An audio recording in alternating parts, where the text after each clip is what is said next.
पुरानी पेंशन की बहाली के मुद्दे पर आंदोलित सरकारी कर्मचारियों के बढ़ते प्रभाव के बीच प्रधानमंत्री नरेंद्र मोदी और मुख्यमंत्री नीतीश कुमार के बीच अब तकरार बढ़ने लगी है। और ये तकरार बढ़े भी क्यों ना, क्योंकि पुरानी पेंशन की बहाली के मुद्दे पर आंदोलित सरकारी कर्मचारियों ने समूचे बिहार में प्रधानमंत्री नरेंद्र मोदी और मुख्यमंत्री नीतीश कुमार के साथ साथ पूरे एनडीए के खिलाफ जबरदस्त तरीके से एंटी इनकम्बेंसी का माहौल पैदा कर दिया है। और इस बार कर्मचारी फैक्टर को लेकर के एक अलग से चर्चा भी शुरू हो चुकी है। और इसके नाते से मुख्यमंत्री नीतीश कुमार को यह बात साफ समझ में आ चुकी है कि ऐसे एंटी इनकम्बेंसी के माहौल में सत्ता वापसी कर पाना बेहद मुश्किल है। इसलिए मुख्यमंत्री नीतीश कुमार की बौखलाहट लगातार बढ़ती चली जा रही है। और आपको बता दें कि पुरानी पेंशन की बहाली के मुद्दे को लेकर के सरकारी कर्मचारी काफी ज्यादा संजीदगी से अपने मूवमेंट को आगे बढ़ा रहे हैं ताकि वो किसी भी हाल में बिहार में सत्ता परिवर्तन कर सकें। यानी एक तरफ मुख्यमंत्री नीतीश कुमार को अपने सत्ता बचाने की चुनौती दिखाई दे रही, तो दूसरी तरफ पुरानी पेंशन की बहाली के मुद्दे पर आंदोलित सरकारी कर्मचारी एनडीए को सत्ता से बाहर करने की कवायद में काफी तेजी से आगे बढ़ना चाहते हैं। आपको बता दें कि पुरानी पेंशन की बहाली के मुद्दे पर आंदोलित सरकारी कर्मचारियों ने इस बार एड़ी चोटी का दम लगा रखा है,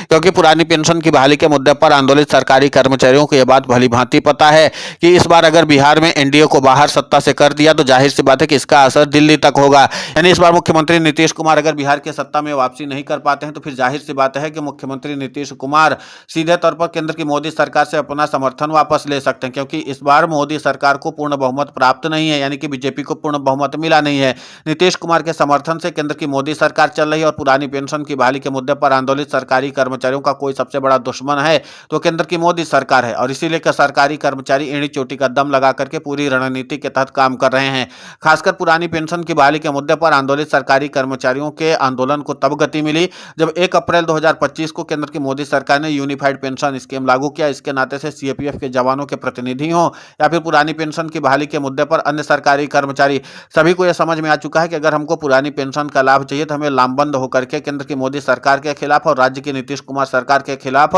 मूवमेंट चलाने की जरूरत है। इसलिए पुरानी पेंशन की बहाली के मुद्दे पर आंदोलित सरकारी कर्मचारियों के प्रतिनिधियों ने बड़े आंदोलन और मूवमेंट चलाने पर जोर नहीं दिया, बल्कि उन्होंने इस बात पर जोर दिया है कि किस तरीके से गुरिल्ला तरीके से एंटी इनकम्बेंसी का माहौल पैदा किया जाए। वहीं राजनीतिक विश्लेषकों ने पहले ही इस बात की जानकारी दे दी थी कि पुरानी पेंशन की बहाली के मुद्दे को लेकर के अन्य राज्यों के सरकारी कर्मचारियों के अपेक्षाकृत बिहार के सरकारी कर्मचारी सबसे ज्यादा मजबूत हैं और इनको अन्य राज्यों के सरकारी कर्मचारियों के साथ कंपेयर नहीं किया जा सकता, क्योंकि बिहार में कर्मचारी फैक्टर एक अहम भूमिका निभाता रहा है। और पुरानी पेंशन की बहाली के मुद्दे पर आंदोलित सरकारी कर्मचारियों और उनके फैक्टर को लेकर के मुख्यमंत्री नीतीश कुमार से अच्छा कोई नहीं जानता, क्योंकि पिछले चुनाव में पुरानी पेंशन की बहाली के मुद्दे पर आंदोलित सरकारी कर्मचारी हों या फिर अन्य वर्गों के सरकारी कर्मचारी हों, सभी ने नीतीश कुमार को पुरजोर तरीके से समर्थन दिया था। इसीलिए मुख्यमंत्री नीतीश कुमार बिहार की सत्ता में वापसी कर पाए थे और इसी के नाते से उनकी गठबंधन की सरकार भी चली थी। अब आपको बता दें कि इसी के नाते से पुरानी पेंशन की बहाली के मुद्दे को लेकर के मुख्यमंत्री नीतीश कुमार की टेंशन सबसे ज्यादा बढ़ी हुई है। आपको बता दें कि इसके पहले प्रधानमंत्री नरेंद्र मोदी की तरफ से इस बात के संकेत दिए गए थे कि बिहार में एंटी इनकम्बेंसी वाले मुद्दों को लेकर के बीजेपी के राष्ट्रीय अध्यक्ष जेपी नड्डा और केंद्रीय गृह मंत्री अमित शाह के साथ प्रधानमंत्री नरेंद्र मोदी एक बड़ी बैठक भी करेंगे, जिसमें एनडीए के अन्य घटक दलों के नेताओं को भी शामिल किया जाएगा और उस पर मंथन चिंतन किया जाएगा कि एंटी इनकम्बेंसी वाले मुद्दों से कैसे निपटा जाए। लेकिन यहाँ पर मुख्यमंत्री नीतीश कुमार को पार्टी के नेताओं ने ही अभी बताना शुरू कर दिया कि हमारे खिलाफ जमीनी स्तर पर जबरदस्त तरीके से एंटी इनकम्बेंसी का माहौल देखने को मिल रहा है और ऐसे माहौल में हम किसी भी हाल में सत्ता वापसी नहीं कर सकते हैं। तो इसलिए मुख्यमंत्री नीतीश कुमार का बौखलाहट में आना लाजमी है, क्योंकि पुरानी पेंशन की बहाली के मुद्दे पर आंदोलित सरकारी कर्मचारी किसी भी हाल में मुख्यमंत्री नीतीश कुमार के किसी वादे या दावे पर विश्वास करने वाले नहीं है, क्योंकि उनको पता है कि मुख्यमंत्री नीतीश कुमार पलटी मार ही देते हैं। अब ऐसे में मुख्यमंत्री नीतीश कुमार के पास अपनी सत्ता बचाने का दो ही विकल्प तैयार है। पहला यह है कि या तो वो बिहार में पुरानी पेंशन की बहाली का ऐलान कर दें और दूसरा यह है कि मुख्यमंत्री नीतीश कुमार महागठबंधन में चले जाएं। और अगर मुख्यमंत्री नीतीश कुमार महागठबंधन में नहीं जाते हैं तो भी सत्ता वापसी कर पाना बेहद मुश्किल है।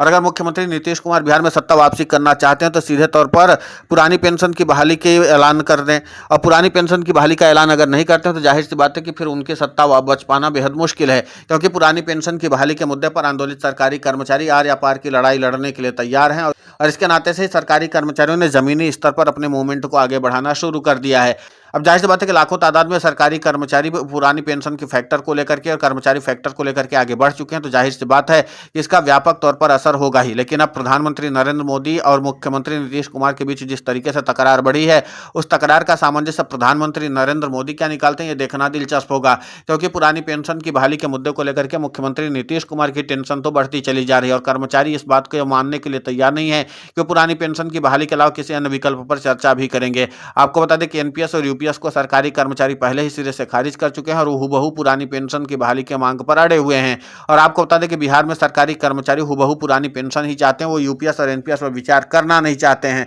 तो जाहिर सी बात है कि मुख्यमंत्री नीतीश कुमार दो अन्य विकल्पों पर चर्चा करें, या तो पुरानी पेंशन की बहाली करें या फिर सीधे तौर पर महागठबंधन में जाए। महागठबंधन की राह में जाना मुख्यमंत्री नीतीश कुमार को ज्यादा आसान दिखाई दे रहा है। अब देखना ही होगा कि मुख्यमंत्री नीतीश कुमार फैसला क्या लेते हैं, लेकिन माना जा रहा है कि सबसे पहले वो एनडीए के घटक दलों की बैठक में शामिल होकर के देख लेंगे कि आखिर प्रधानमंत्री नरेंद्र मोदी एंटी इनकम्बेंसी और पुरानी पेंशन की बहाली के मुद्दे पर आंदोलित सरकारी कर्मचारियों के मूवमेंट को रोकने के लिए क्या कुछ है रणनीति और योजना बना चुके हैं। इस रणनीति और योजना का कितना ज्यादा इंपैक्ट आगे बिहार विधानसभा चुनाव में पड़ेगा, ये देखना महत्वपूर्ण होगा। लेकिन फिलहाल पुरानी पेंशन की बहाली के मुद्दे पर आंदोलित सरकारी कर्मचारियों ने बिहार में अपने पक्ष में माहौल बना लिया है और इस बार अन्य राज्यों के अपेक्षाकृत बिहार में सरकारी कर्मचारी वोट की चोट के जरिए एक बार फिर से सत्ता परिवर्तन करने की दिशा में आगे बढ़ चुके हैं। अब देखना यह होगा कि सरकारी कर्मचारियों के मूवमेंट आगे कितना प्रभावी होता है। फिलहाल इस पूरे घटनाक्रम को लेकर के आपकी प्रतिक्रिया बहुत महत्वपूर्ण होती है, आप हमें कमेंट करके जरूर बताएं। साथ ही पुरानी पेंशन की बहाली के मुद्दे पर हम लगातार आंदोलित होकर के खबरें चला रहे हैं। आप हमारे समर्थन के चैनल को सब्सक्राइब करें, खबर को ज्यादा से ज्यादा शेयर करें ताकि पुरानी पेंशन की बहाली का मुद्दा और बुलंद हो।